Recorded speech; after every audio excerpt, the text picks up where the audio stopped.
partly as a result of the problems encountered with WEP, and also out of a desire to add additional layers of security, some additional security-related measures soon emerged. These predate better improvements like WPA, WPA2, and 802.11i that we will talk about in subsequent videos. But their emergence was a sign that the industry was trying to find some patches for Wi-Fi security, and also a sign that the Wi-Fi market was growing very healthily and robustly and quickly. In general, these measures were not modifying WEP, and the 802.11 specs are still followed, but these are more like workarounds in the implementation of Wi-Fi. They are by no means the best ways to patch the problems that came with WEP, but could be thought of as symptoms of the underlying disease, the disease of poor security, and the industry was trying its best to improve the situation. 3 such measures are listed here on this slide. Firstly, hidden SSID. Typically, an access point would be continually broadcasting its SSID. So, for example, if you have your laptop and you just do a scan, your laptop will show you SSIDs of Wi-Fi access points that it can hear around you. So you might have a few dozen of these that you see in your laptop. That's because your Wi-Fi network interface card is able to see these as they are being broadcast by the access points. Now, what if we don't broadcast the SSID? Then it's harder for attackers to know about the existence of an access point and SSID. The stations that are actually meant to be part of this network, we can argue that they should already know what the SSID is. They don't have to hear it from the access point. So then they can send the SSID and receive a response from the access point, whereas attackers might not know what the SSID is. And therefore, the SSID becomes something like a secret password.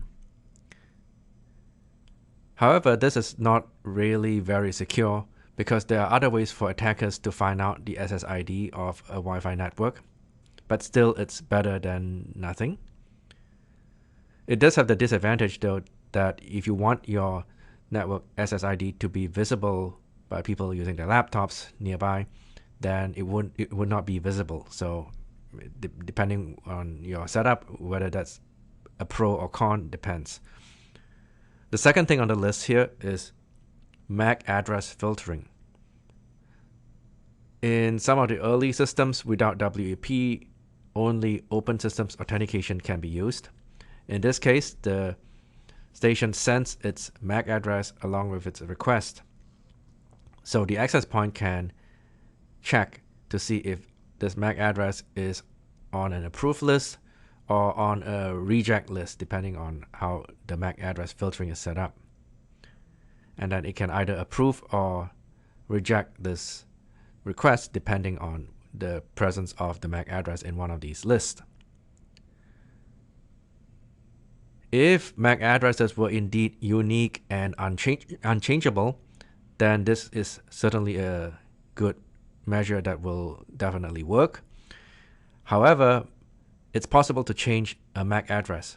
So an attacker could figure out a MAC address that it knows will be acceptable, and then it can change its MAC address to that MAC address in order to get in. The third measure we see here is browser hijack, which takes the philosophy that Wi-Fi security is lacking, but this is happening at physical and MAC layers. So the philosophy behind the solution is that instead of trying to fix things at the lower layers, it just applies security at higher layers. It gives up the desire to try to solve things at the lower layers and just goes with securing things at higher layers, such as the transport layer. Browser hijacking is not a standard or specific way of doing things, but it's more of a concept, so there can be different implementations. Here is a typical way it might be implemented. We have a station trying to access a network. It does some kind of weak authentication with the access point, perhaps web-based authentication, and then it associates with the access point. However, the access point is keeping track of which of these stations have just joined and have not yet been further authenticated using something more reliable at the higher layers. So the first time that the user of the station tries to go to a website like google.com, for example, the access point will know that the station has not yet done the higher layer authentication and would redirect this HTTP request.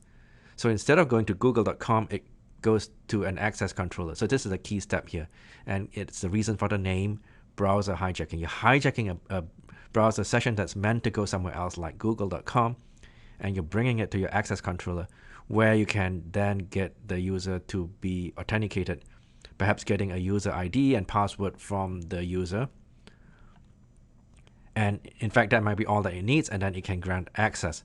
There are different variations. So in this diagram, we see a variation where the user name and password from the mobile might then be actually authenticated by some authentication server somewhere else, as we see here, the home network of the station. But this is just one of many variations. The key idea behind browser hijacking is this redirection here of the initial HTTP request. So the access point needs to keep track of who has already successfully been authenticated at the higher layers and who has not.